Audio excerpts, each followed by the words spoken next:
It's great to have you And here. it's really great, being able to tell the story and to interject what I think is the future in building rods is very important to me. And it's really funny because we recently took all the rods and the implementation of utilizing the handles to structure the rods to shut them off. Took them back to the ICAST show, and I was excited about this because they have new product entries for best of show and everything. And so, here we have this thing entered in the forum there as you walk in, and they have all the new products. And at the end of the show, when they had all the voting and everything done, we all went to this assembly where they were going to announce the winners. And I was flabbergasted, but yet it was so bad it was funny. We got beat out by a pretty much like a red flyer wagon that had bigger, fatter wheels on it for the beach and about 4 rod holders.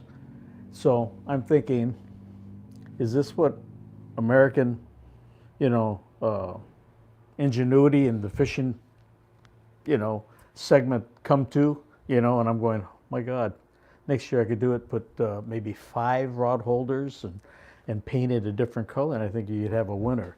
But getting back to our handle system and building the rods, implementing these graphite handles, you know, it's one of these things that people that get it, and then there's a lot of guys that it's going to take a little while for them to come along and get this thing.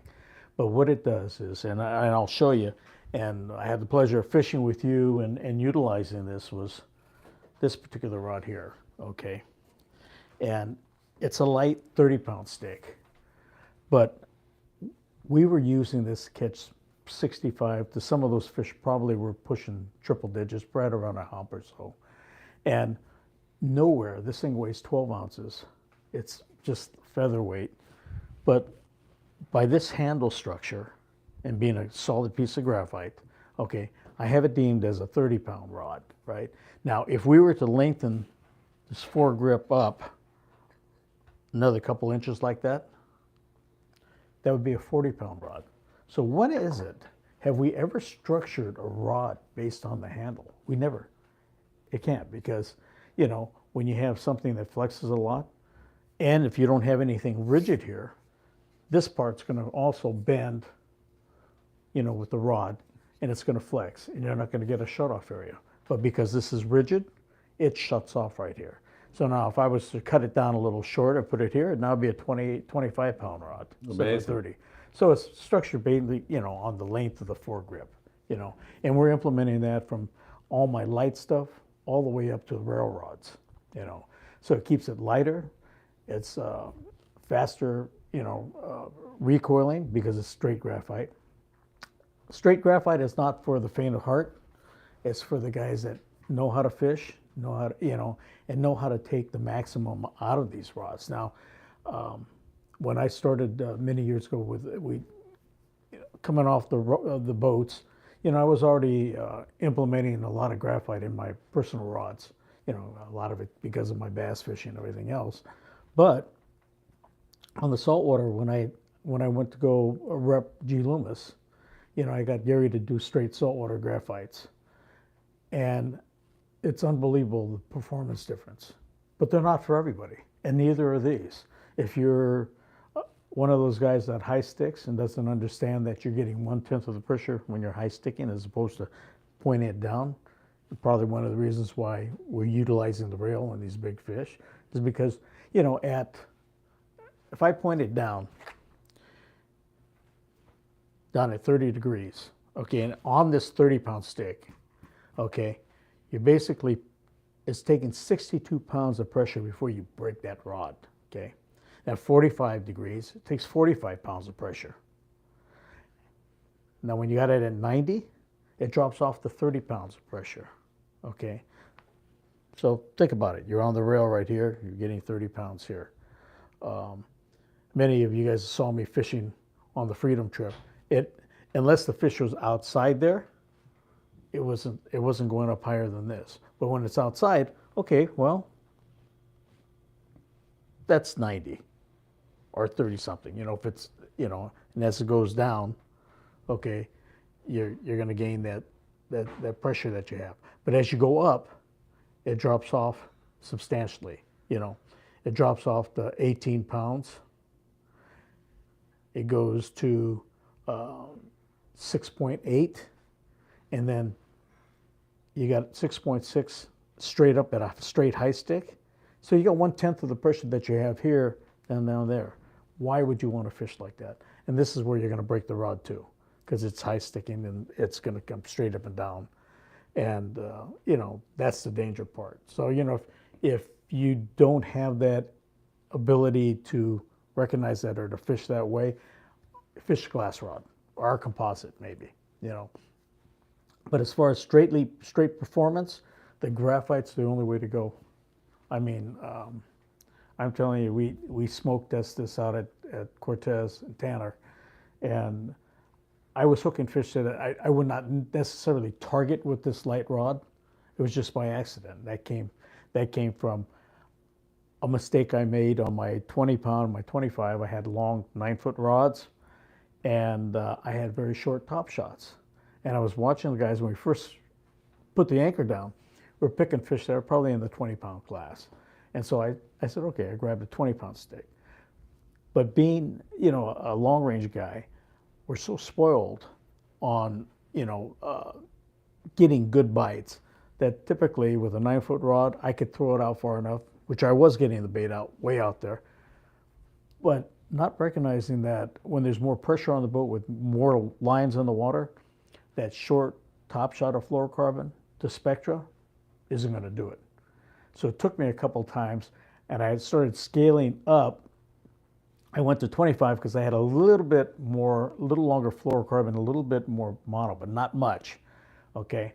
And it wasn't until I just told myself, you know, the only thing I had was this 30-pound stick with fluorocarbon onto about 50 yards of mono and then back to Spectra. And all of a sudden, bingo, it was every cast. I was making long casts, I was getting bit, but it gave me the ability to get these fish to color. Now I did straighten out, I straightened out 2 hooks. The first hook, because I saw the smaller fish, I was fishing a small ring gami, and on albacore, it's dynamite. There's nothing better. You're fishing 20-pound than that. You're gonna outfish everybody with that particular hook with the little light ring.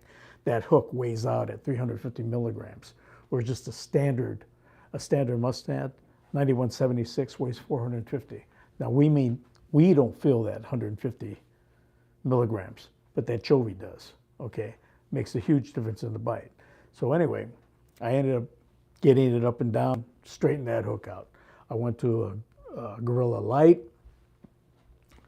same deal, get it up and down, straighten out that hook. Well, finally I went to an old mustad, a ring mustad, a 1/0, and from that point on, I didn't have any problems other than I did get chewed through there was one nicer fish that probably pushing 3 digits, you know, and we had it right there, color. We had 2 gaffs on it, and that one chewed through.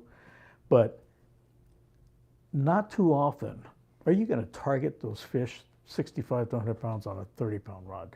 But you had, believe it or not, especially when you pick it up and you go, how could, it's too late. It's amazing. You know, it's not going to, but it does have the power if utilized correctly. So it has to do with the angles, rod angles, and then the fine tuning stuff like with me, you know, when you're on it that long, getting that chew through, it can happen. You're fishing light line. You're not targeting 65 to 100-pound fish typically with 30-pound line. Danny, but it gives you the options. A couple people want to say hi to you. Oh, Dan Smith. Great. Hello, Danny, Phil, the crew, Danny and Kim in San Diego. They're a couple of nice people. I know they met you the day we had our event out here. And anybody wants to ask Danny Kadota a question, please do. Yeah. I'm off camera because this is the Danny Kadota show, but I'm here to read questions and help in any way. Yeah. Albert Ponce, hello, Danny and Phil and Friedman Adventure family.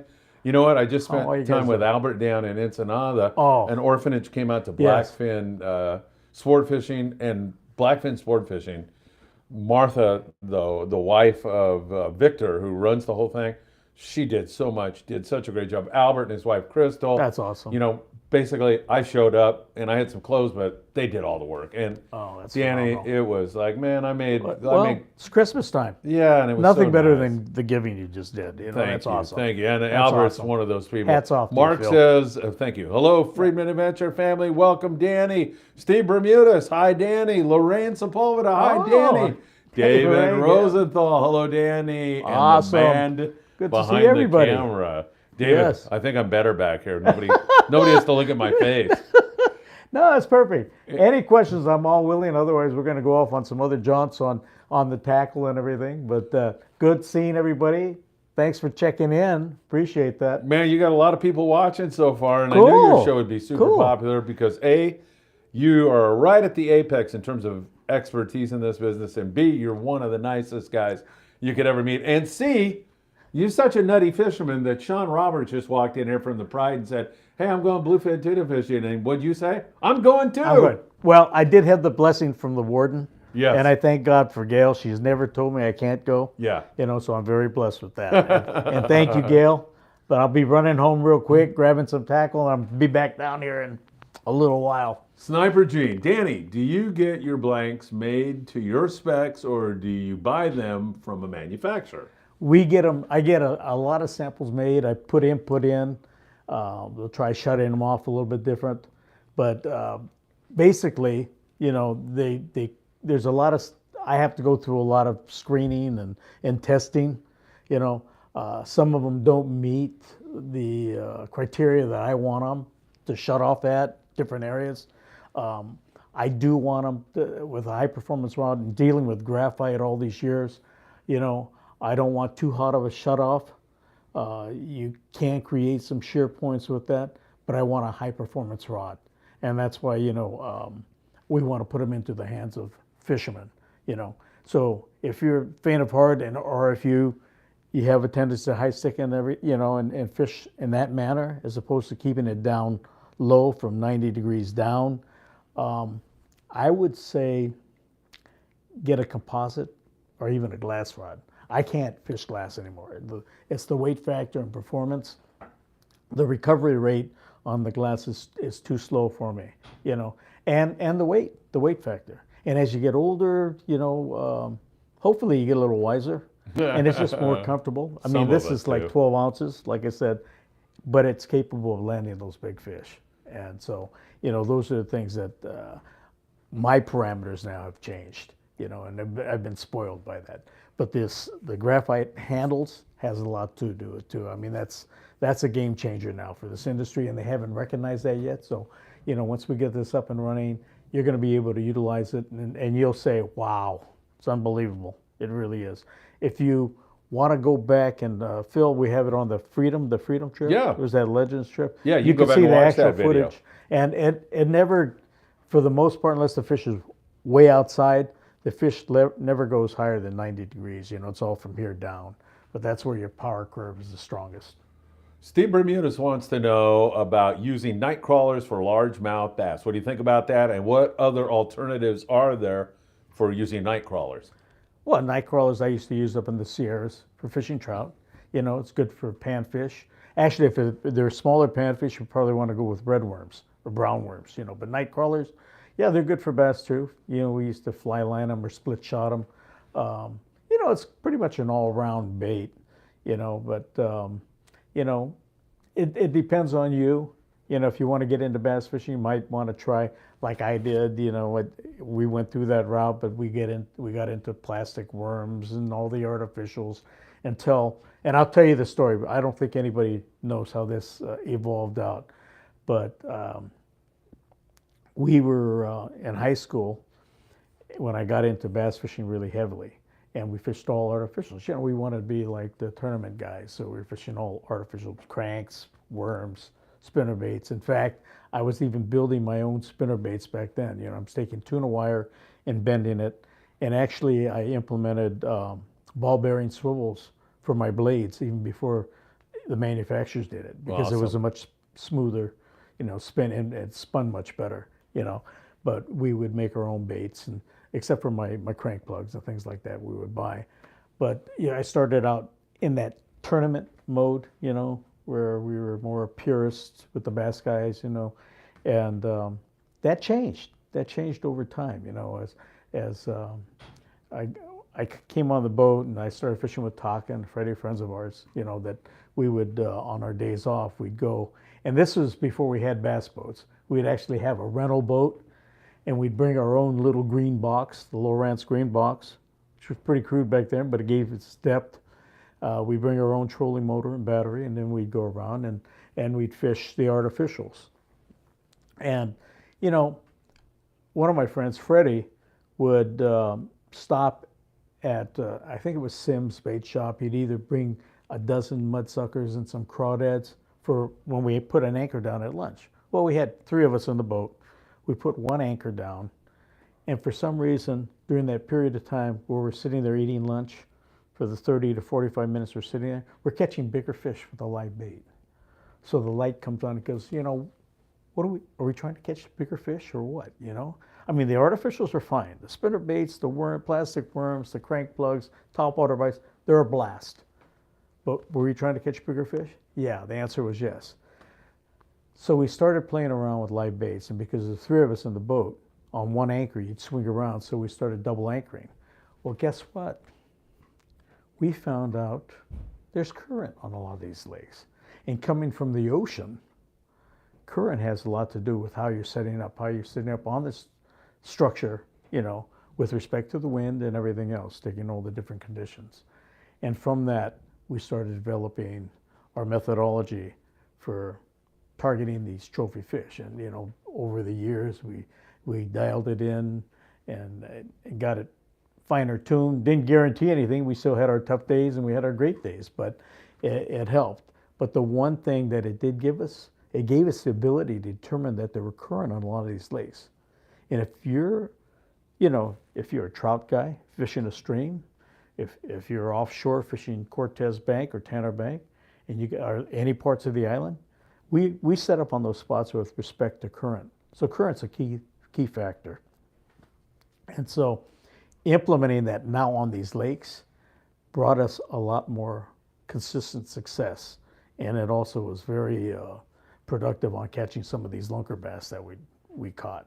So that's how we gravitated out of that, but it was a big learning curve. There's a lot of learning. I mean, I've always contended that if you can't learn something new every time you go fishing, you're not looking hard enough, so always keep that in mind. I mean, I learned a lot on this trip that Phil and I did, the last trip, it was eye-opener, but that's the whole idea. And I mean, I'm under pressure. I'm amongst a bunch of great peers, great fishermen, these legends and captains that were on the boat. So, your mind has to cycle back even faster. What shall I do? How shall I make the change?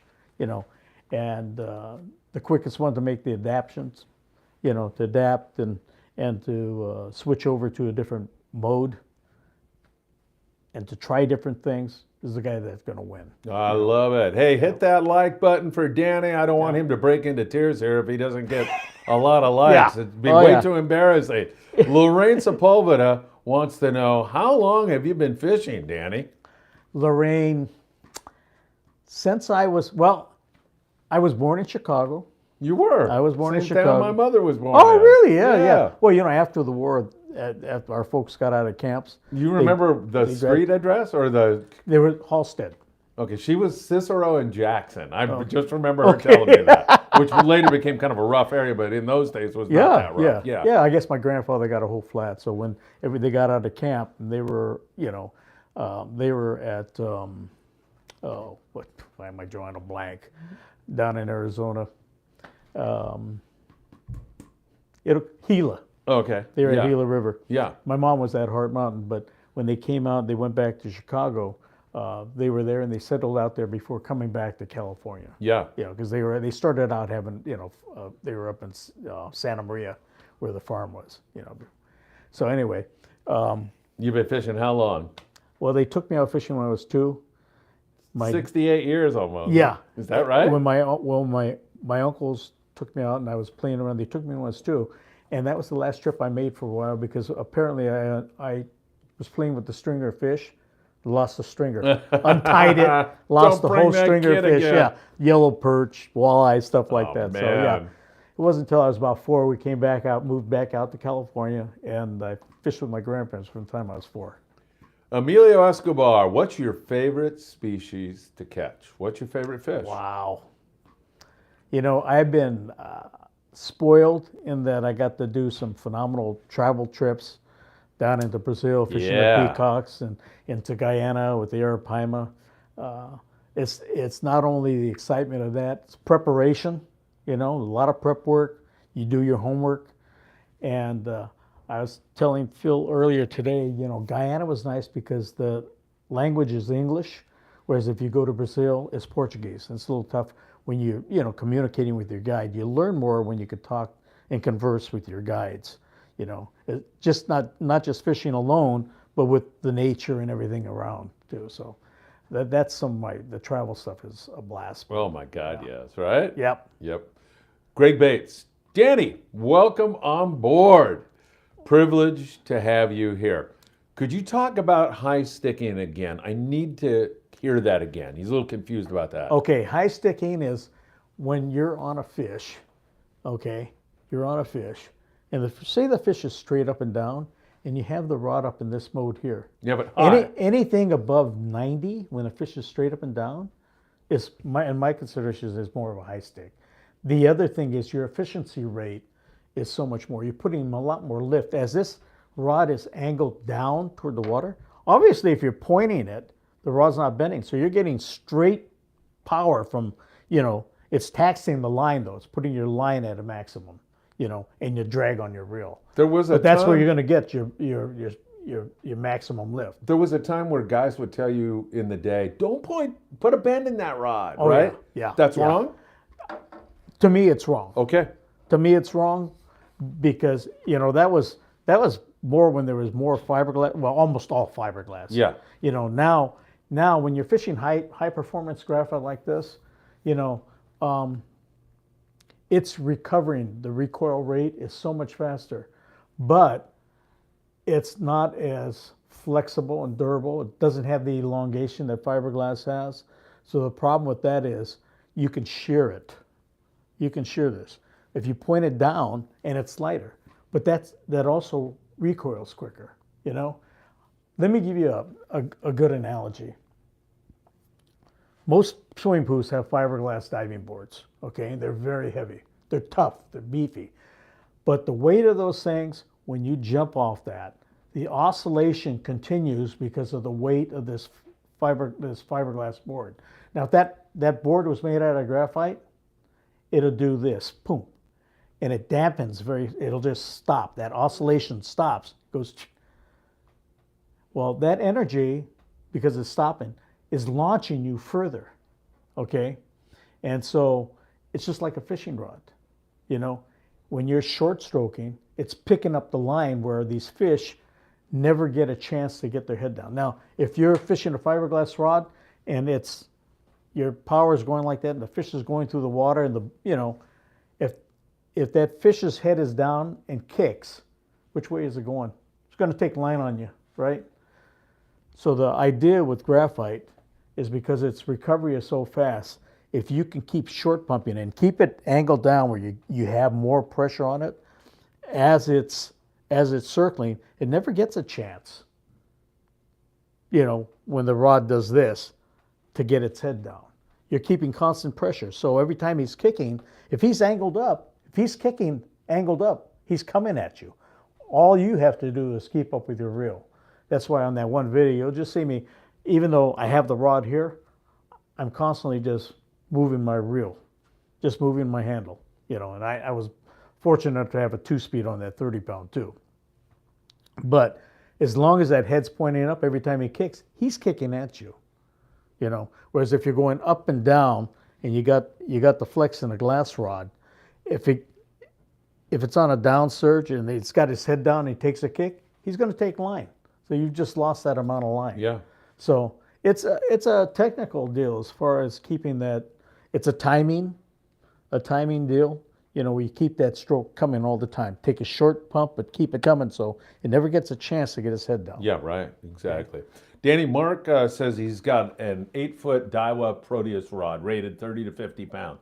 Would you use this type of rod rating for 25 to 50 pound fly line bluefin tuna, or go to a heavier setup? What do you recommend? No, I think that'll handle it fine, especially if I'm not familiar with it, but if it's a composite, a blend of graphite and fiberglass, then it's going to recover faster. It won't recover as fast as a straight graphite, but what you want to do, like I said, is keep the angle down.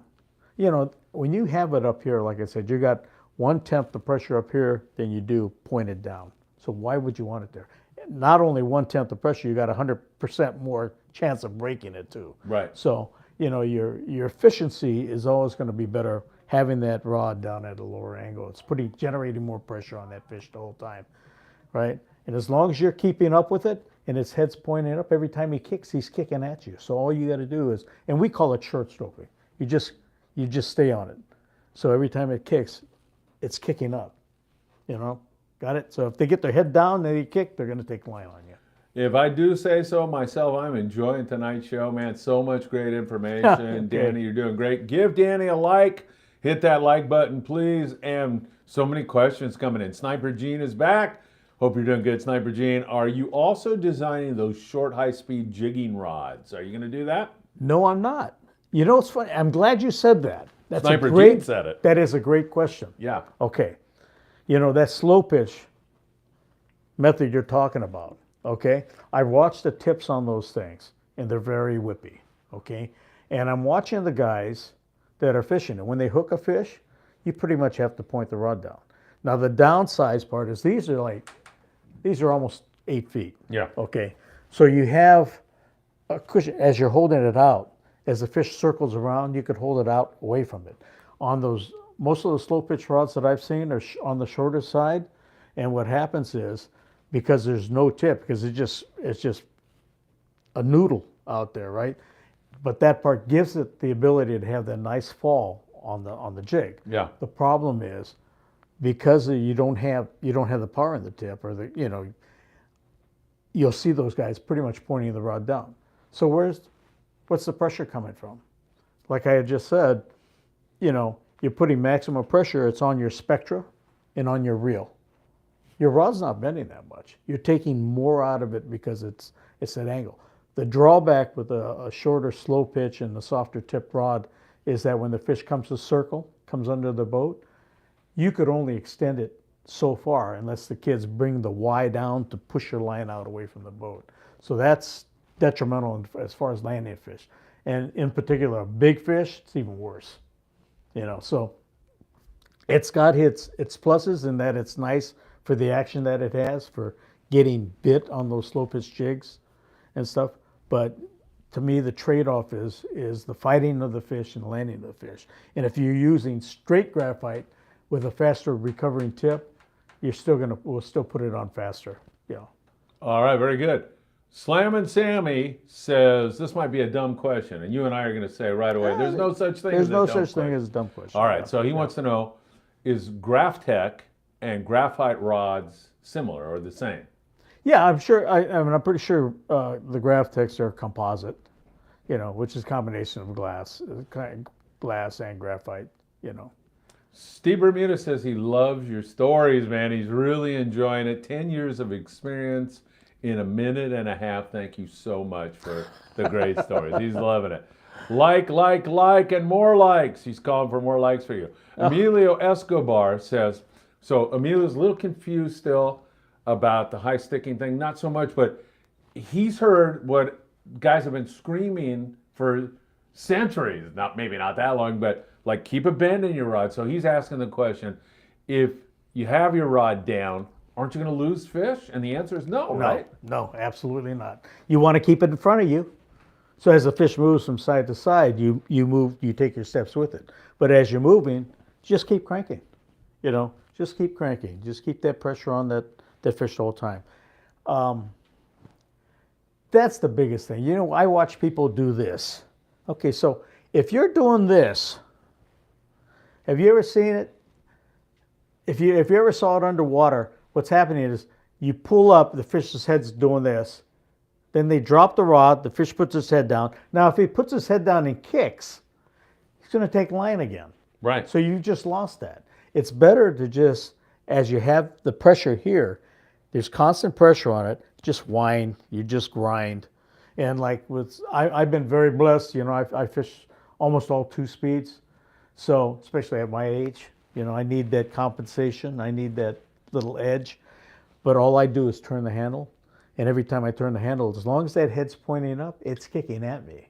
And, you know, it's kind of like almost like you feel them going like this, right? But they're still headed in your direction. Yep. And you'll know because your handle's turning.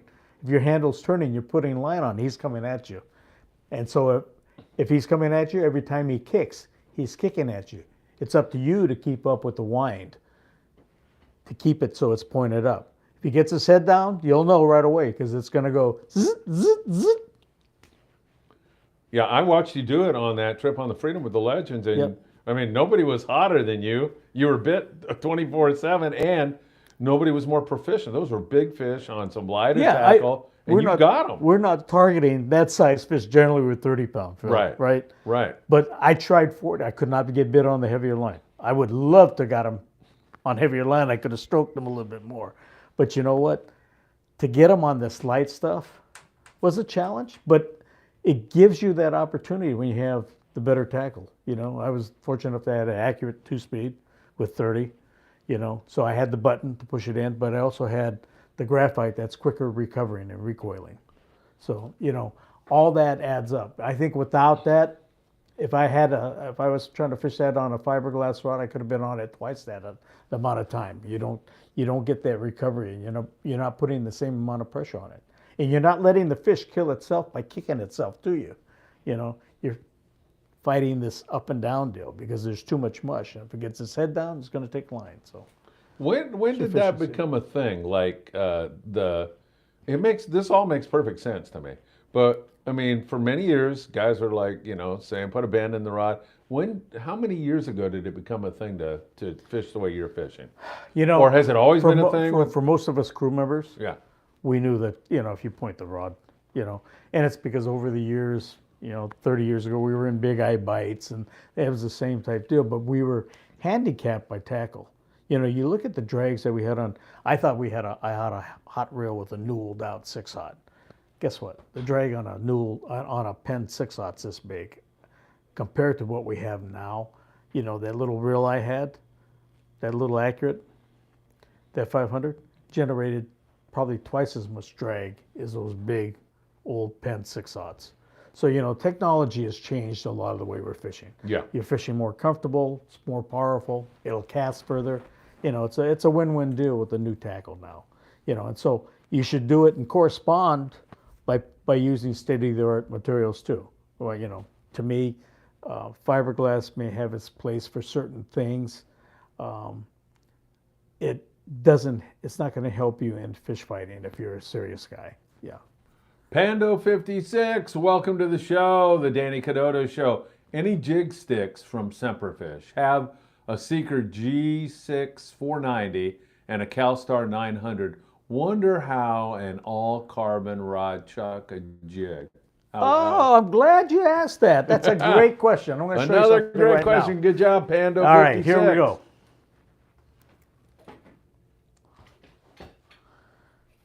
This is my 9-foot jig stick here, and this thing also weighs nothing. I took it over to a jig company, Taddy Lures, and Joey put an old Pro Gear on this with 40. Now, he threw a Taddy 45 84 yards into the wind, directly into the wind. But he's loading it, launching it like, you know, just loading it and then powering it. And, you know, once you get that trajectory on the jig stick, it's perfect. Now, funny you should talk about that too, because I did this exactly for this reason. I brought a 9-foot jig blank with me, okay? That's that rod that you see right there. And again, here, I brought this with me. And we'll do something real quick here. I'm going to weigh this thing for you. Just the blank? Just the blank. Yeah. Okay, the blank is 8 ounces. What the heck? Okay, this blank is 8 ounces. Now, here's a handle that we use. Let me put this on here. Now with the handle, it's 12.15 ounces. What the heck? That's 12.15 ounces for a jig stick. Now, here's a knife. That's ridiculous. It's 8'10", right? Now, I'm trying to get, I better turn it this way so you can get the angle. Okay. When you put this thing together, generally, all you got to do is run masking tape in 3 or 4 places and epoxy it up, right? And this thing is not going anywhere. And you're going to get that continuity. It was designed more for throwing a 45, a Tatty 45 light, okay? If you're using one of the older, like 7Xs from Salas, yeah, they're definitely bigger. And if you want to do, here's something that you can't do with anything else. This is what makes this handle system great. I can now take this,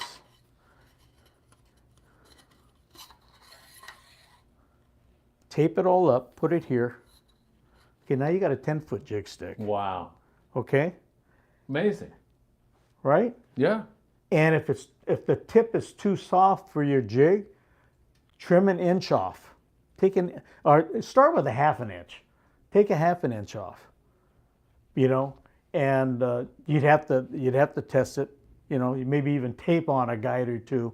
But you know, the thing is, when you get that dialed in, you know, because as a jig fisherman, you're going to throw specific jigs. You can, you know, if you don't have the specific blank for a specific jig, like mine, I've thrown, my surface iron is all 45 lights, you know, and so I could throw some of the other jigs with it, some 7Xs with it, but it's a little softer.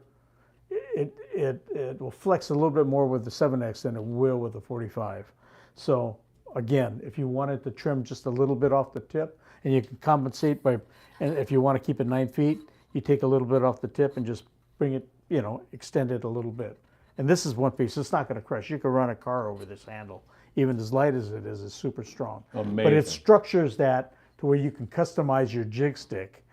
And not just jig stick, you can customize any rod exactly the way you want it. So that's really unique. That's something you can't do with with anything else. Yeah, be careful. That mako shark almost bit you. Oh yeah. Oh geez. Yeah, he almost bit you. Yeah. Gail Kadota, I think you know her, don't you? Yes, I do. You Gail, getting my clothes ready to go? Welcome to the show, Gail. I was thinking about Christmas gifts. Are there any rods available right now for Christmas presents? I may want to pick one up for my husband. Yeah. Well, we have the blanks available. You know, our industry is still is hurting on componentry, you know, because it's all coming out of one area in Weihai and Wuhan there, and it's been hurting us for the last couple of years, you know, during COVID. So it's been the shutdown. And it's still screwed up in China. Yeah, it still is. I talk to people there all the time, and unfortunately, it's bad there right now. Yeah. You know, I mean, it's zero policy on COVID is killing their whole, and they're tired of it now too. Yeah. Who knows what's going to happen with regard to that? There's some. Well, maybe they'll rebel. I know it's a tough deal over there. It's a whole different deal. But it got to make sense. Yeah. Cinco Bass, same thing. Would love to know the same thing as Gail. Need some new rods for Christmas. Any word on the availability of the trout and saltwater rods? The trout, we redesigned some of it. I just talked to Leonard, one of our pro staffers today. And what we did was we took the graphite handle, and with the same implementation, now it's different, I should have brought one to show you, but we had a foregrip on it. And what we did was we took away the foregrip, because I listened to my pro staff. These guys are serious guys, they're good. Yeah. And you know, a lot of these guys fish all the local lakes here in LA. And people may scoff at them because they're put and take lakes, and they're, you know, in city parks here and there. I got news for you. A lot of these inner city trout are more streetwise. Really? Yeah. I've found dumber fish in the Sierras all my life, you know, and that's no joke. You know, I mean, I can remember, you know, as a kid, I got a good story for that, but I mean. Let's hear it. Well, When I was small, I would almost be baited up by the time we hit Bishop, and we'd always stop at Jack's because it was open 24 hours back then for breakfast. So, and we stream fished a lot. So I learned the South Fork of Bishop Creek, and my grandparents have been going up there since the early 30s. I got one of those pictures in my camera too. But, you know, I was the hardcore guy. You know, we'd get up to the stream maybe at about 4:30 or so, and the family's all asleep in the station wagon, and, you know, I would ask my dad, can I go? You know, it's still dark out. Can I go? He goes, go back to sleep, you know. Yeah, so 5 minutes would go by, and I didn't have a watch. Can I go now, Dad? No, go back to sleep, you know. Finally, you know, after about the 10th time, he'd, get out of here, you're waking everybody up. So I'd go out, and my brother right under me didn't fish, Dave. So I'd go out and whack his 10 fish limit, come back to the car, throw in the ice chest, go back out. My younger brother Steve was he's the one running boats now, but Steve was a little young. I would catch his limit. And then I'd catch my limit too, right? And then I get ready to go back on my 40th, working on my 40th fish. And I said, my dad says, what are you doing? And I go, I'm going to go get Nancy's limit. I says, well, Nancy's 2 years old. You're done. That crushed me.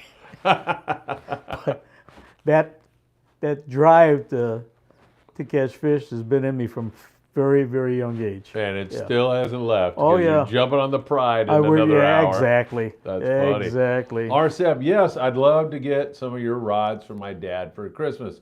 Gail Kadota, for those interested in purchasing, you can direct message us on Instagram page. Danny can let you know. What's the Instagram page?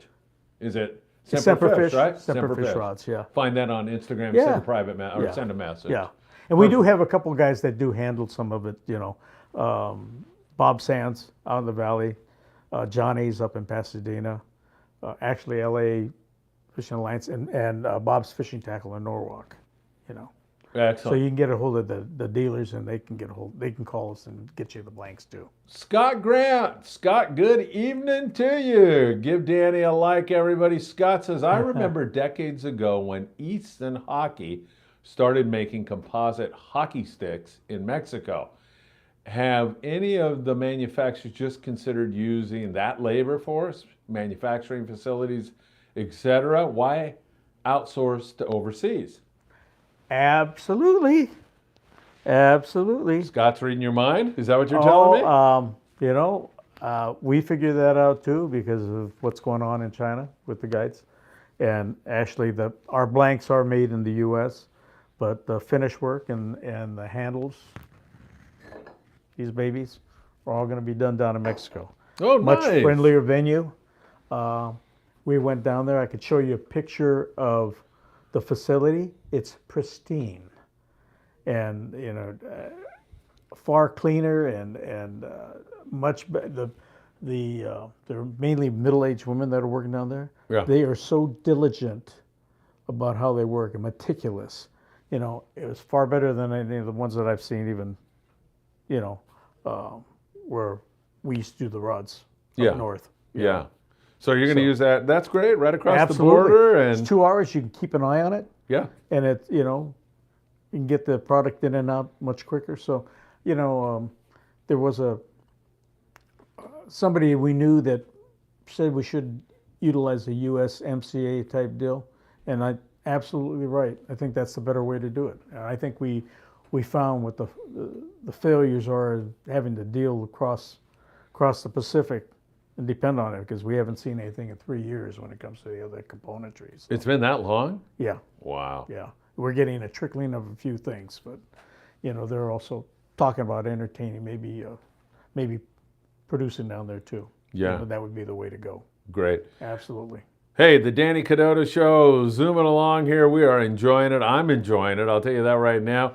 Give Danny a like if you get a chance. No questions on the board for the first time in almost an hour. I wanted to ask you, do you like the freshwater fishing better or the saltwater fishing better? What? Or are they different and you like them for different reasons? I like them all. Yeah. I'm just a nut. You know, I like the travel part of it. I still have things on my bucket list. that I want to catch. Travel with Steve. You told me, and it's really funny because Steve used to fish on the same trips as Jimmy Lou, as we talked about before. Yeah, Jimmy, I met him the other night. Great guy. Steve did a lot of long range fishing, and he was doing his 18-dayers. And when they closed down the Revilla Hijados, he asked me, he came to me at that time. This has got to be, I don't know how many years ago now. It's got to be 20-something years or more. Probably more than that. He said, for the same amount of money on a long range trip, what would you do? And back then I would read all these articles on, at the time, this peacock bass. And Venezuela was big in Venezuela. And I said, Steve, I've been reading stuff about this. Well, he gutsed it out, went down there, cold turkey, slept in lean-to tents, got chewed up by bugs on the beach. Love this guy. And had Steve's great a great fishing. guy. Yeah. And over time, he's now, this thing has evolved into, you have these beautiful camps, does all the homework for you to where you go down prepped with the right bug sprays, all the preventative thing, the right clothing for sun, the whole deal. Even popping emergencies, the emergencies, because what happens is you lose all your electrolytes. You don't realize how much water, you perspire and you lose it and you cramp up, you'll lock up. So I implement that in all my fishing now, and so, he learned a lot, but he's got everything dialed in, and his destinations are phenomenal all over the world, One thing that impressed me about Steve was he really seems to care about the people who are there in terms of making sure they get treated right and making sure that, they get tipped. And absolutely. He really cares about the people Absolutely. in the countries that he's visiting. Yeah. And we even did, Pete Demers. Yeah. And we all. Pete Demers was the trainer of the LA Kings for 25 years. Yep. Great guy. And my fishing partner, Jeff, and Norm Jen and Rosemary, we all went to Vietnam. He set up a trip, just not a fishing trip either. It was a trip to Vietnam and Cambodia. Yeah. And that, to this day, was still one of my favorite trips of all time. Really? It was great. It was absolutely. But he does his homework. He has everything laid out, and it's phenomenal. The exchange rate, it's off the hook. I think $100 US is $2,140,000, something like that. Yeah. And you can't. It was funny because it was so much that when we went down there, we made Rosemary the banker, and we all cashed in per couple $100 US. Okay, for the week, and we said, listen, that's already, you're talking over 10 million dong, right, for the 4 couples. Yeah. Okay, and that's only $400. At the end of the week, we got to the airport in Saigon or Ho Chi Minh City, right? Yeah. And she had over half the money, so we didn't spend $50. I know, in a whole it's week. amazing. It's unbelievable. And she picked up all the tabs on. It was a phenomenal place. The people were awesome. In Vietnam. And we did Cambodia. I had a similar experience. We did Cambodia too. I missed that. I want to go to Cambodia. And I had bad knees. It was before I had my double knee surgery. Yeah. And I missed going up on Siem Reap and seeing all the sites. The old temples and stuff. Beautiful. The people were wonderful. Yeah, too. I had the same experience. Great place. Sean Hardigan runs the Mission Bell out of Point Loma Sport Fishing, and that's where he's at right now. Oh, you're kidding? He's in Vietnam with his girlfriend, Mimi Pham. And man, I'm getting photos and videos, and they're just having the time of their lives. Yeah, you can. It doesn't cost it. It's amazing. That exchange is ridiculous. It's great. It was a blast. Yeah. Terry says, I remember the Sierras when the limit was 10, and my friends and I pulling into Jack's at 3 a.m. just like you. Such great memories. Oh, yeah. You're stirring all these great memories up. Yeah. I was still using a fiberglass rod, a Mitchell 300. But one thing it taught me even at the young age, like from the time I was 5, I maintained them, I cleaned them, I oiled them, and to this day, like the reason why I can go fishing tonight is my reels are all serviced. They're all cleaned up, ready to go. Yeah. All I got to do is put a top shot of fluorocarbon on it. So that when you hear the Pride had almost limits of bluefin today, and he says, hey, do you want to, and you're ready to go. Me. Yeah. I'm expecting a bluefin out of this deal. You got it. You got it.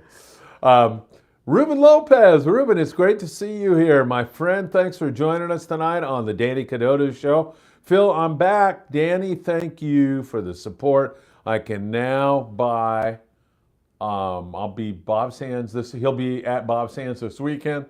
Who do I talk to? Don't forget to like, guys and gals. Yeah, give Danny a like. You're doing great. 38 likes already. Talk to Sal or any of his crew. I mean, they got great people, and they'll call me and let me know what you need, and you can check on our site what we have available, blank-wise and everything else, and we can dial you in.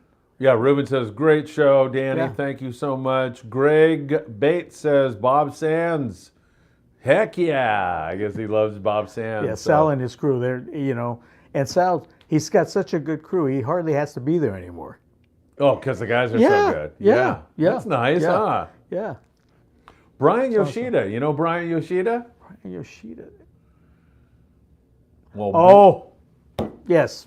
Brian says, I remember out on Castaic in big bass, fishing crawdads, and we had a few bites. We saw Danny on the water, and we asked how he did it. He said, okay, Danny pulls out a few 10s and a 12. Well, you were sandbagging poor Brian? We got lucky. I'm not believing that, man. Those are nice fish. I got to tell you, it really is, and he knows too. It was time on the water. Like any fisherman, I don't care what aspect you're at. It has to do with your dedication, time on the water. Now, Gail hated bass fishing because I'd leave at 2 a.m. and get up there. We'd have breakfast at Big Mike's or at one of the restaurants, but I wanted to be first in line. And if I was first in line, nobody's going to beat me a spot because my boat was dialed in, and I can get to any spot with anybody beating me. And it was like a Le Mans start. Whoever took my trailer up ran back down to the ramp. It was already fired up. We got in and bingo, we're on the spot. So position alpha, just like sport fishing out here. I left 22nd Street here, or Norm's or Portugal. I started leaving an hour before a lot of the fleet, which gave me a better shot at my bait, when there was squid, first crack at the receivers, But all those things give you a little edge, and you got to take every edge you can get, But yeah, it's the homework. We had a great nucleus of friends that we worked with, that we called, that we fished with. I think I told you, like Corky, Okoye, Taco. Later on, I get calls from Danny Sansom down in San Diego, John Lloyd, guys. As we became closer, and we fished more and more of the lakes that we crossed over on. The information went out. But I credit all our friends and the network of that for being a big part of that too. Yeah. But hitting the water first and getting position alpha is no different on the ocean as it is in the lakes. Yeah, so right. That's important. Understanding. You've been there. I'm sure you've been on both ends of this. What I'm going to suggest to you, but whether it's Coronado Islands or Catalina fishing sea bass or wherever, you've been in position alpha where guys are watching, and they're not that far away from you, and they're watching you throw on 100 yellows or a bunch of limits of sea bass, and then if you're not in, it gets to the point where I don't even want to watch this anymore. Let's go get out of here, man. Let's, because you don't have position alpha, like you said. And when you're blessed to have the type of fishermen that we had, and you tell them I want to leave the dock hour, they understand that. Yeah. Because they know that you're going to get the first crack at the receivers or squid at the island. And like I said, half the time we had that stuff up and waiting for us. And, that helped innovate a lot of different things too. I built some of those first big receivers with the big 4-inch PVC, and, they're 6 feet deep, where 2 power barrels, I could fill all 4 tanks. So we had 100 scoops. What that did was allowed my crew to sleep instead of having to make bait all night. Oh man, that's really important, right? You're going to have better customer service, and people who are not in bad moods. All that did was cost me a few boxes of sushi, chicken, some shotgun shells, and 22 shells to give to the bait boats, the squid boats.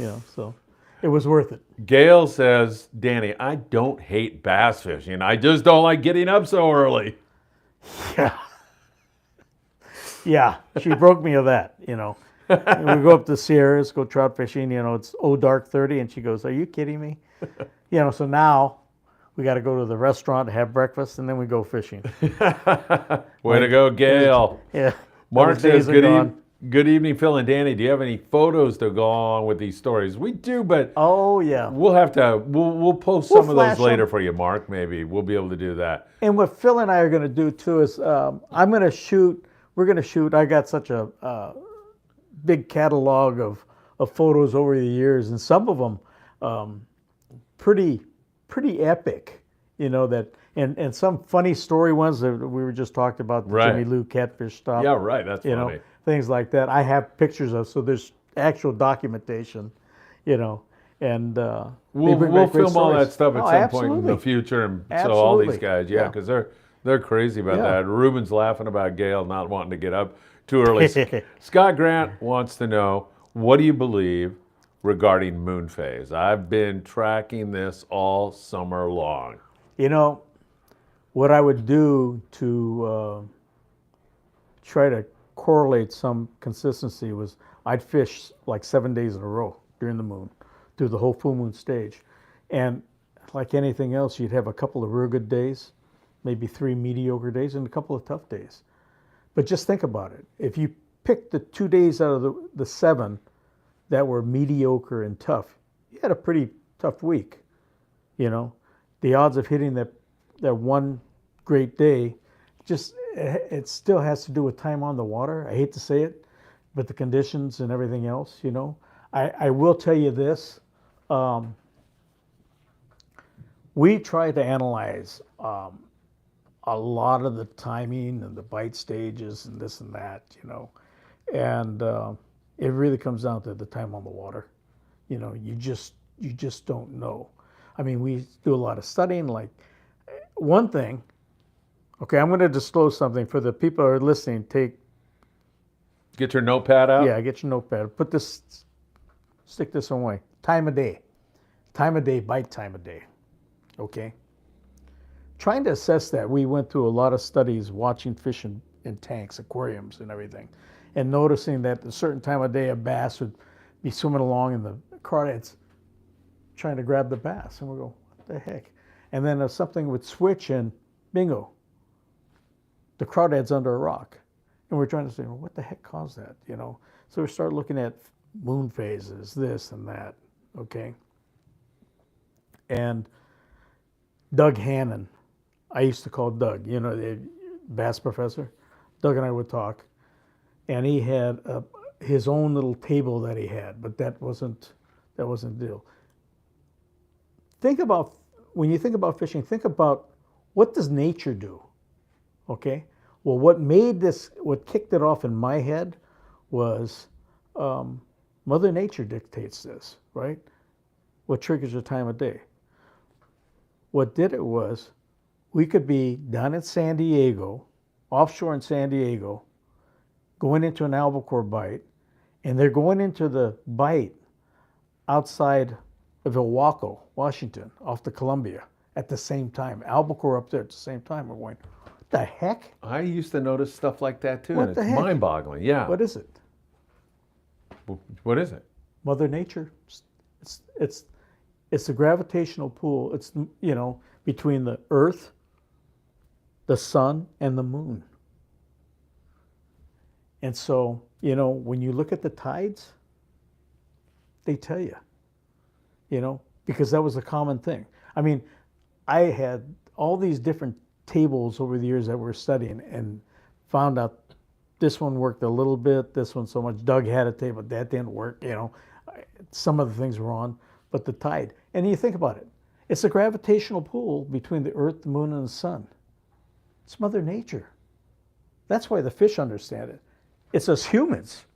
It takes a little while to sink in. Yeah. But when you go, you know, by what Mother Nature tells you, it helps your odds. It doesn't guarantee anything, folks, you know, but I would put most of my, you know, if I had my alpha spots, I would fish my alpha spots based on that.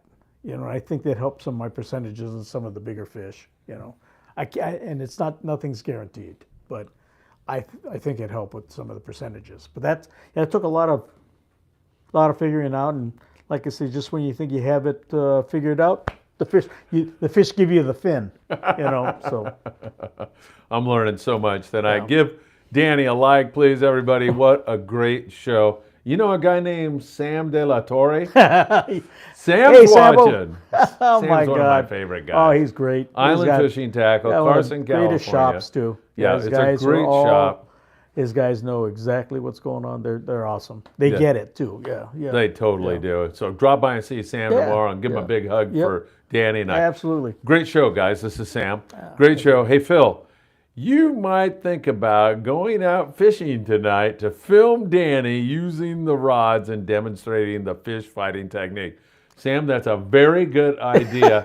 I'm all booked up, however. But Danny's going to be here every Thursday. Well, you shot a lot. You shot quite a bit when we did that trip. I shot a lot, but I think we could get into it even more. Oh, yeah, absolutely. The way Sean Roberts is going on the Pride, he's not finished by any. Right. He'll keep going. We'll make a date next week. Maybe Absolutely. Maybe we'll jump on after next week's Thursday night show. You got it. Don't forget the Danny Kadota show every Thursday, 6 p.m. You know what we haven't got yet? We haven't got to fish these. These graphite rods. That's right. Yeah. Those things. You know, Tony from the front office, he came in and met you tonight. Yeah. And you handed him a rod, and he couldn't believe it. Couldn't believe how light it was. Oh, yeah. No. And that lightweight is performance. It's going to put the fish on that much quicker, too. So that's an important thing. And you think about it, like you said, these guys using a slow pitch type method where they're pointing the rod, basically, once they hook the fish. You could do that with the graphite, only it will recoil quicker. Yes. Yeah, tip doesn't just flatten out, kick over. It's recovering much faster too. So, Steve Bermudez wants to ask you: is the custom building of one of Danny's rods the same as building any other rod, as far as seat placement, guide placements, all of that? No, you use the same standards.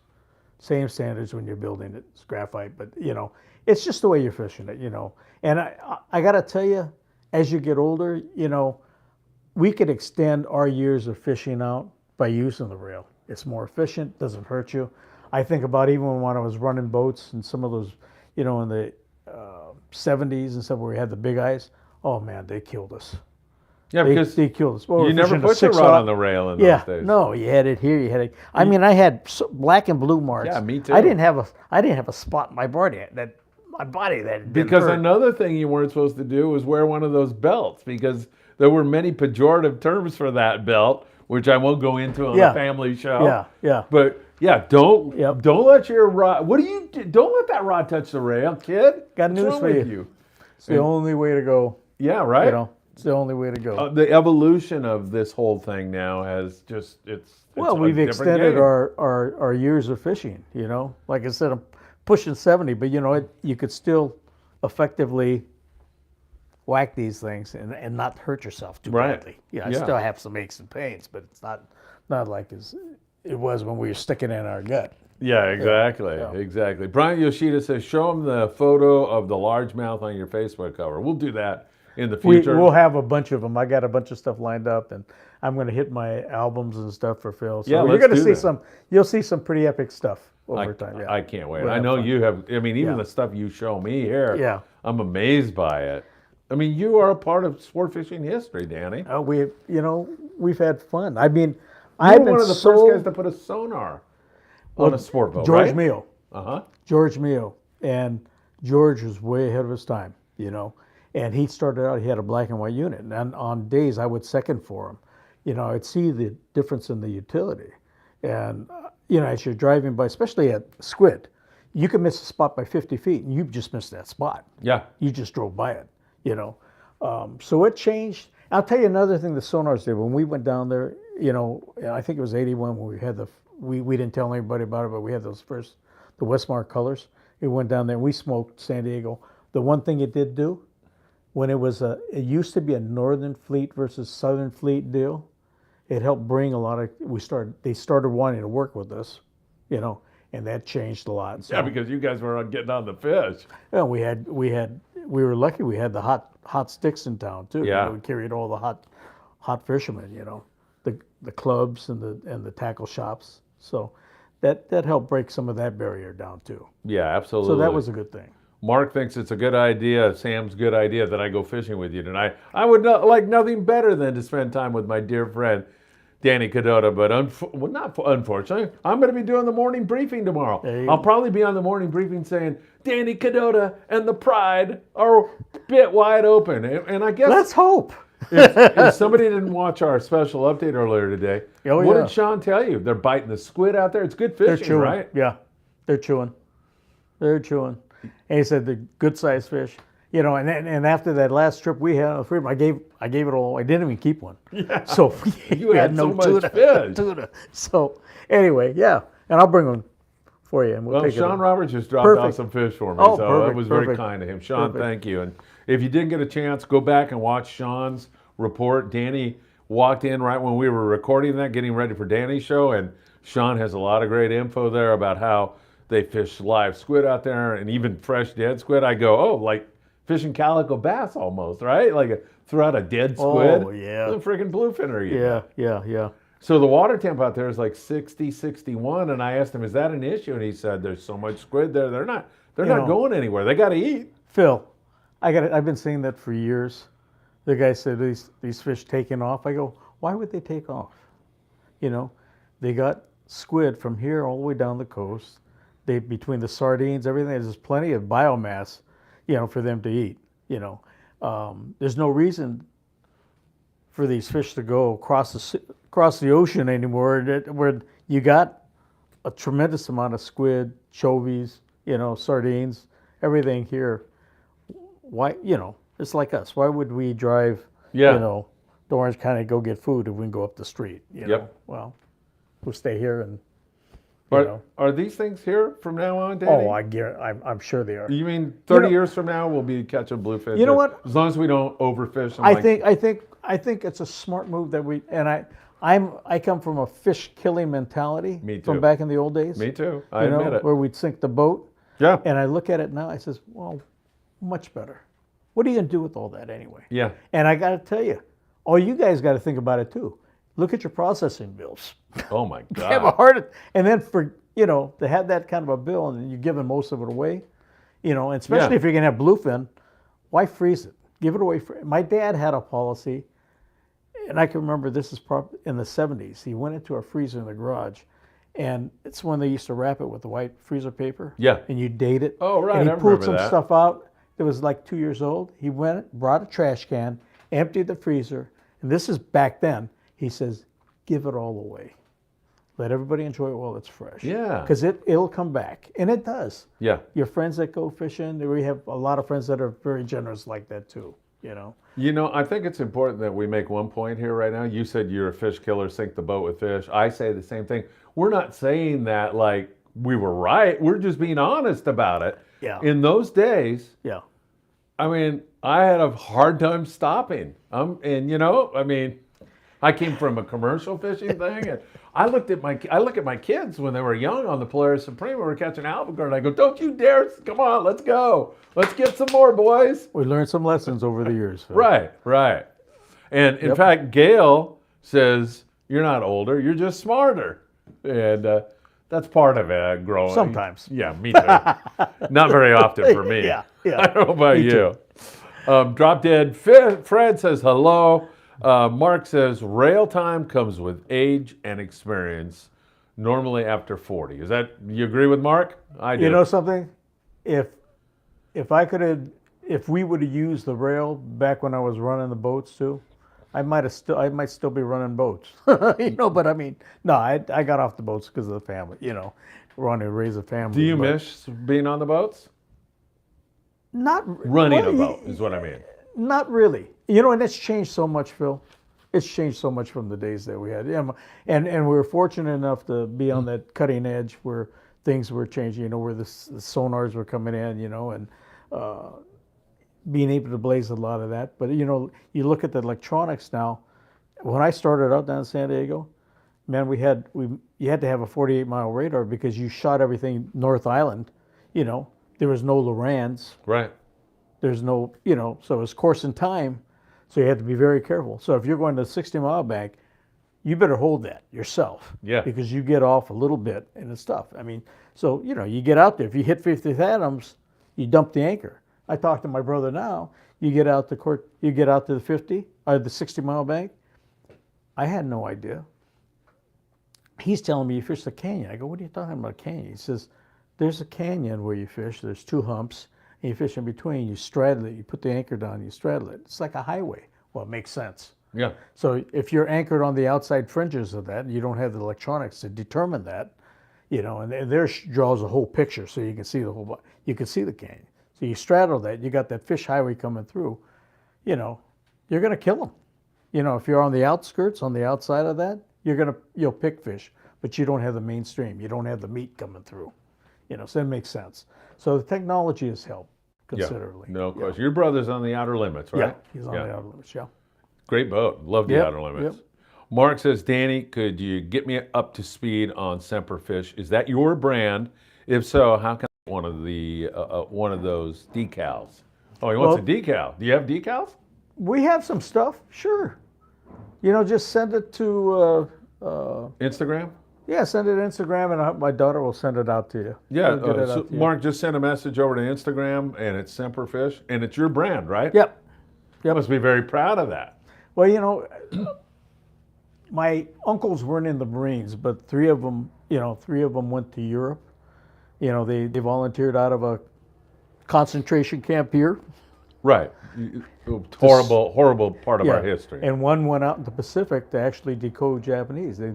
He flew and hollowed out the MIS, Military Intelligence Service, and they flew and hollowed out B-24s loaded with fuel bladders. And it wasn't his unit, but a friend's that intercepted a message that Yamamoto was going to be in the air, and they sent up the flight of Mustangs, I think it was, and shot him out of the sky. Thank God. But yeah, changed the course of history. Yeah. Everybody. My dad did 2 tours in Korea. He was in the Air Force, and he spent a year in hospital. He survived a plane crash. So we have a lot of military. As you're telling that story, here's what dawns on me. If anybody would have had a reason to say, hey, F this country, it would have been guys that were put in a concentration camp, okay? And they came out and they still saw, that was a horrible thing that happened in this country. It was a really bad thing.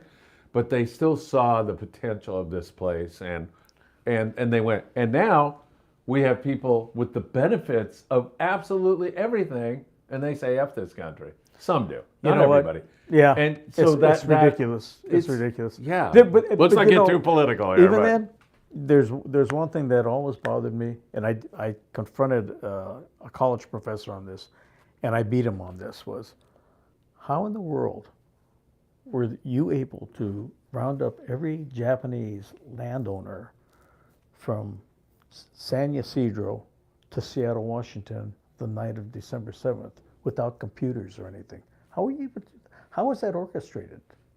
Think about that. Yeah. There was no answers. Yeah. And it was a land grab. But, this used to be Mexico. Yeah.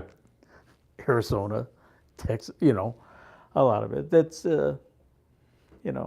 it's happened in time, But, you got to let it go.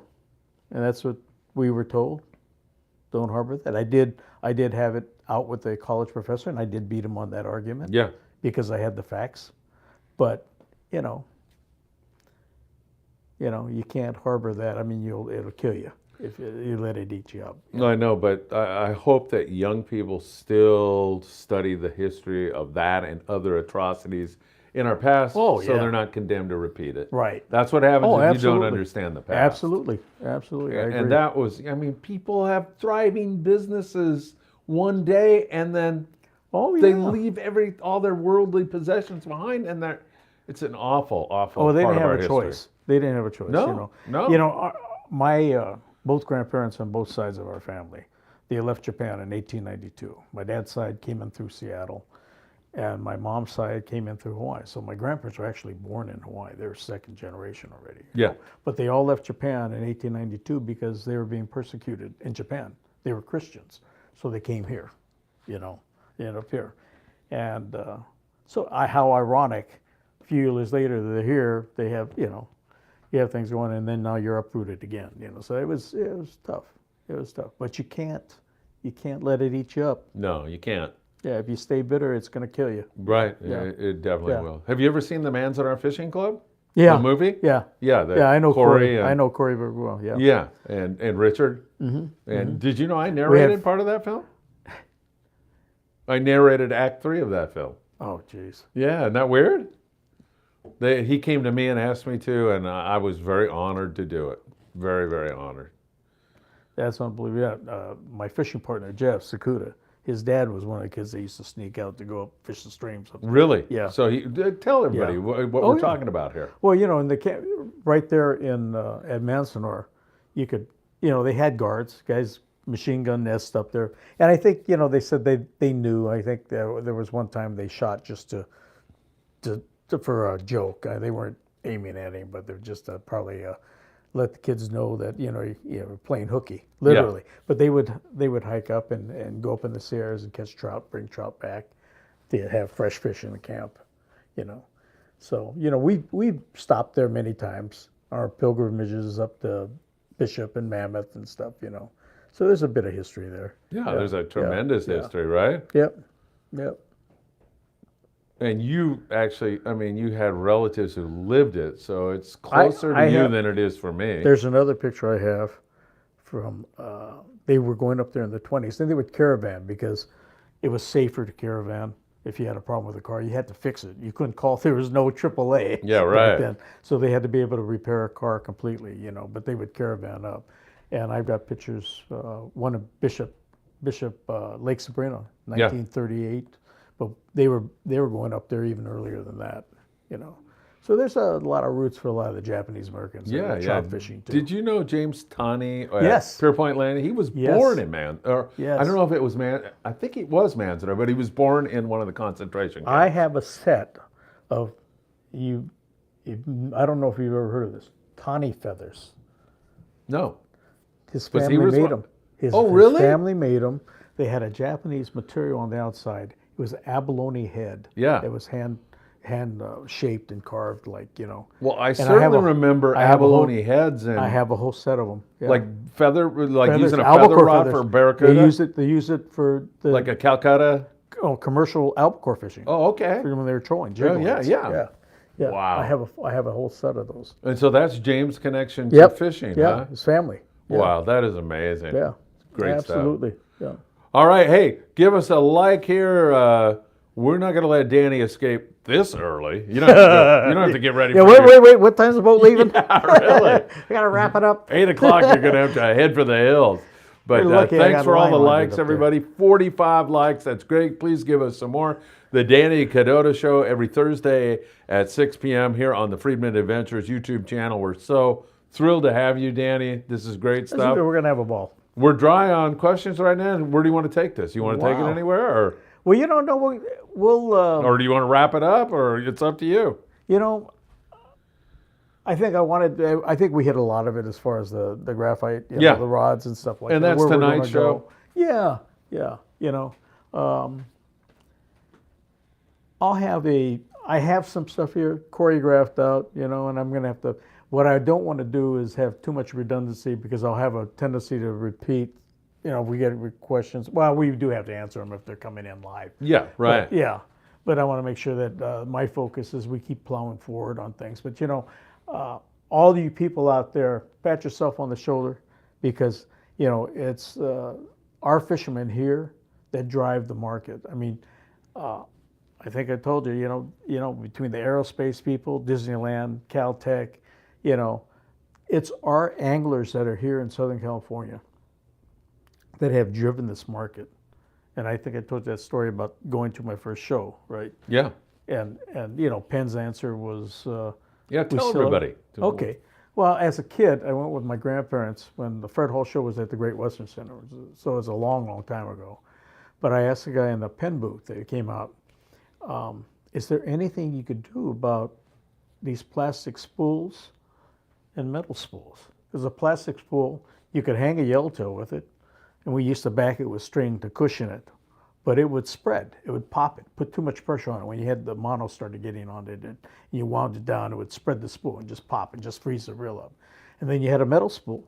was strong, but it wouldn't spin because it was so heavy. So unless you had a real heavy jig, it was useless.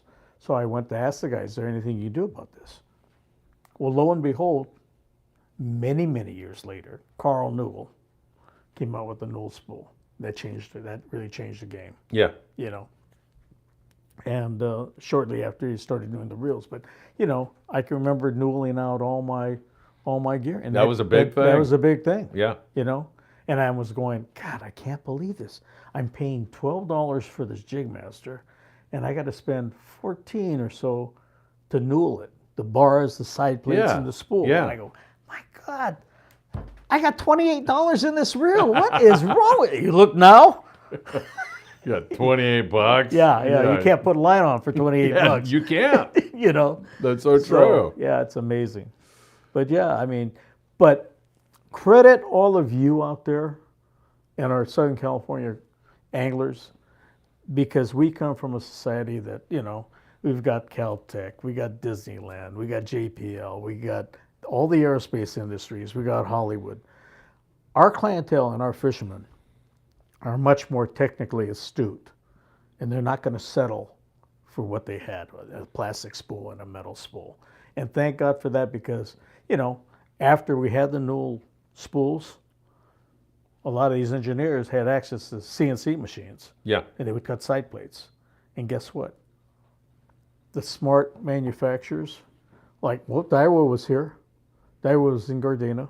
You know, these guys that would get the input from a lot of these people, you know, benefited if they acted upon it, you know. So we all benefited.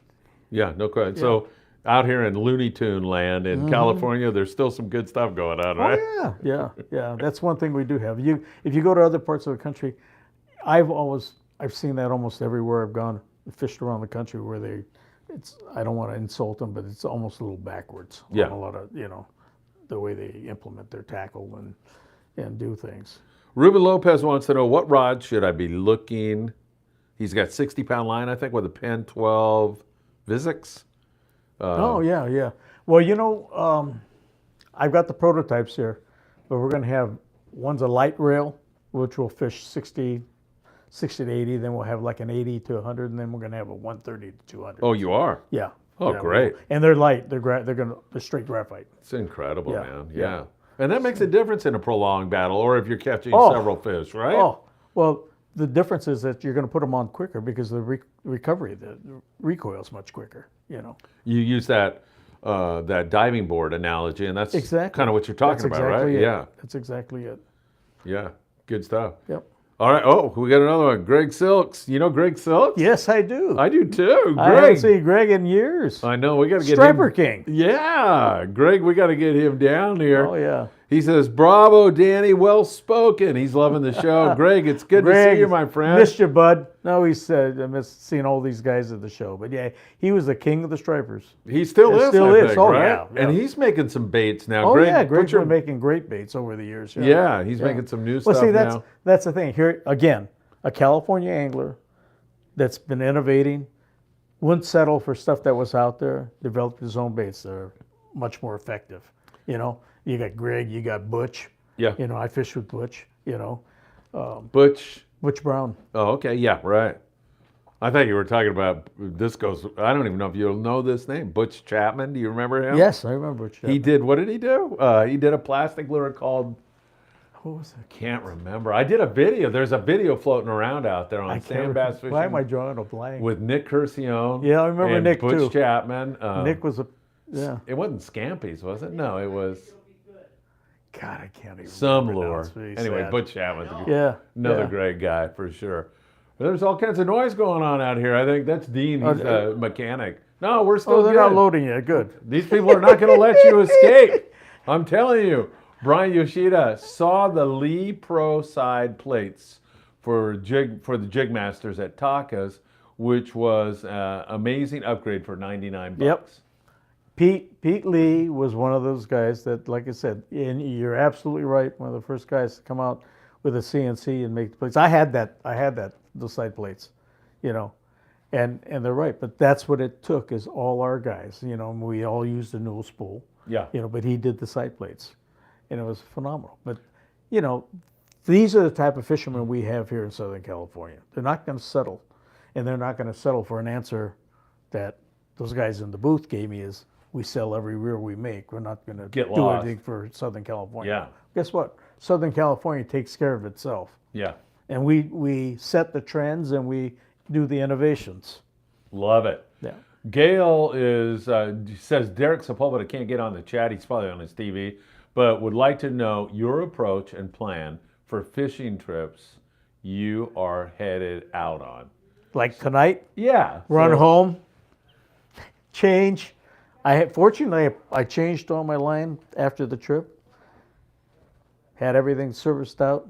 I used to do all that myself, incidentally. So part of your plan is to get prepared weeks ago, right? I mean, always. You're just ready. I'm ready. You're ready. I'm ready.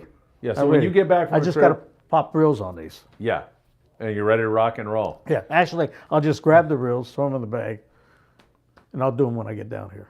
Yeah. I got a little time to do it on the way out. Maybe. I don't know if these people are going to let you off this show. Yeah. Oh, that's cold. Hey, Jaime wants to know, is there a way to find out if a rod is graphite or fiberglass if it doesn't have a label on it? How do you figure that out? You know, for me, the best thing to do is to weigh it. You know, there were some light... Or if you pick it up, there were some super light. There used to be some light Ken cores and stuff like that. Uh-huh. They were very light, but you could tell more by the recovery rate, because even those things would be a noodle when you whipped them out there. They would do this because the fiberglass is, you know, roughly 6 times heavier. So that weight alone, you know, it'll oscillate more.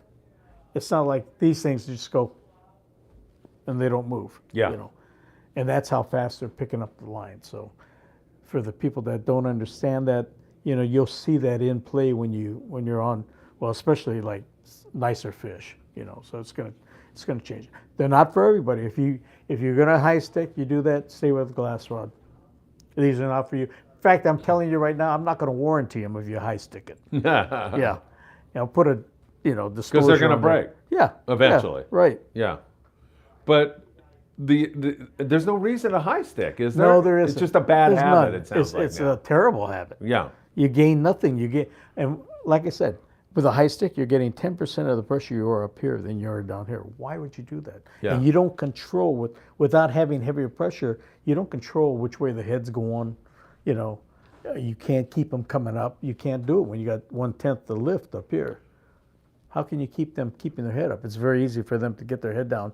And one kick of the tail with their head down, they're taking drag. So, question for you. Yeah. So bouncing fish with one of these rods is not a good idea? Nope. That's another one. If you do that, get a glass rod. Yeah, because I won't warranty them for abuse.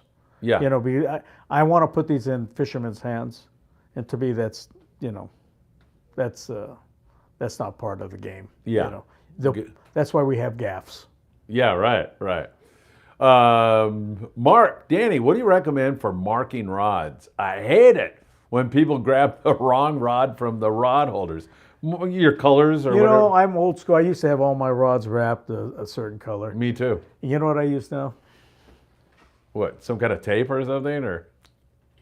Electrical tape. There you go. Purple electrical tape. Of course, and purple's like part of our colors too. But and so then you what, mark on it, or do you? Yeah, like on this, you'll see it says 80 and 100, and you know. And you look in the rack and you can see that's my rod. Yeah. There you go, Mark. There's a good one. Well, you got to find nowadays. I've actually seen a bunch of this purple tape out there now too. So I got to look. I go, oh yeah, that's mine. Brett Ender is such a nice guy. Just fished with his dad, David, and his brother who's in the Coast Guard on board the Relentless. He's joining us tonight. Super great guy. He's awesome. At Bass Pro Shops when I go out there and do podcasts. Yeah. With his cute daughter, and we have just a lovely photo together. Brett, good to see you, my friend. Would love to hear more stories about the Southern Cal influence on the industry and more stories on future episodes. So he's loving that whole thing. Maybe, do you have another one? Or? You're gonna love it. But you know, I mean, we can go. There's so many different areas to go. You know, and like I said, you know, we came up in that. I almost call it like a prime time feel. Yeah. You know, I mean, we went through fiberglass, and you know. Went through some of the icons in the fiberglass industry, like Leon did my rods, and then I was I was blessed because when I went to start bass fishing, I was real good friends with a guy named Wayne, Tom Kennedy, whose dad had Wayne's fishing tackle on, and he was real close to Kurt Dills and all the guys at Fenwick. And so Dave Myers and Vic Cutter and those guys at Fenwick, when they were down in Huntington Beach, and a lot of you may not know, but there was a time when Fenwick came that close to owning the entire fishing rod. I mean, they were strong. They were strong in fly. They had bass fishing, trout, saltwater, you know. When they sold to Berkeley and moved back to Spirit Lake, they lost that contact of being with the fishermen here. You know, when they were down in Huntington Beach, I would run down there to get stuff and whatever. But, you know, the input they got from our people here in Southern Cal was what made them, you know, and they listened to the input. All the prototypes that we got, you know, they would listen to your analysis on it and everything. They would tweak it, do this, do that.